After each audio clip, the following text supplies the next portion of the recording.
Well, after losing their first 2 postseason games, the Edmonton Oilers have now rattled off 6 straight victories and have a 2-0 lead on the Las Vegas Golden Knights in their second-round series. Those 6 straight wins, that sets an NHL record for the most consecutive playoff comeback wins. We are excited to be joined by our Edmonton Bureau Chief Ryan Rishaug at T-Mobile Arena in Las Vegas, right behind New York Casino, where Ryan will be hanging out in the Piano Lounge later this evening. Piano bar. Piano bar. You know it. Everybody knows the Piano Bar at New York.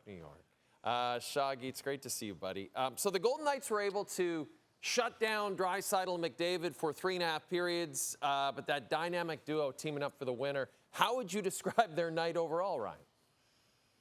Big finish, Jay. And that's, when we look back on this game, that'll probably be the thing that you remember, is that it was McDavid and Draisaitl connecting for an overtime winner. But I have to say, this was as tough a night as I've seen those two have in quite a while. Vegas did a fantastic job through the first 98% of that game, really keeping Leon Draisaitl and Connor McDavid not only off the score sheet, but really ineffective at even strength.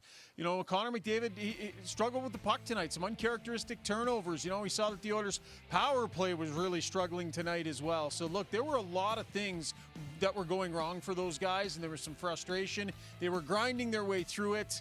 Vegas definitely did a much better job on them in this game, and there's a template there for Vegas on how to play those guys. But when the moment is biggest, how many times have we seen that overtime, 97-29 and game over? So they admitted after, Jay, we just got finished chatting with them. They know it was not their best and not their night, but they come away with a win. And it could have been worse, right, Ryan? I mean, after that 5-minute power play, Victor Arvidsson on Braden McNabb. McNabb leaves the game, no penalty on the play. And we heard from Bruce Cassidy, Las Vegas' coach. He's obviously pretty upset, and maybe he has a right to be after that one. Oh, for sure he has a right to be. I mean, look, we've all watched this game for a long time. We know when a penalty is an obvious one, and that was an obvious one that needed to be called. I thought Bruce Cassidy did a pretty good job showing restraint in his press conference, basically just saying, look, Gordy's looking at it, talking about Gordy Dwyer. He blew it. He blew the call. What can you do? He felt like with that happening, you got to be able to push past that and still figure out a way to win a hockey game. But stick right in the feet there. Not a great play. It's a dangerous play. I know he's not doing it on purpose, but that's a penalty all day long. And so, look, the Oilers got lucky. No question they got lucky. They don't score on a 5-minute power play in overtime and then get away with that one. The hockey gods were looking in a different direction for the last 5 minutes of this game. But I will say this about the Golden Knights, though, Jay. There's a template from tonight that they can use moving forward. They're much better than in the first game. They'll be able to take a lot of positive, dominated special teams. They'll take a lot of positives out of tonight. The Oilers do get the win, though. And, Ryan, once again, depth. We keep talking about depth scoring. It used to be Edmonton's Achilles heel. Now depth scoring plays a huge part in the win.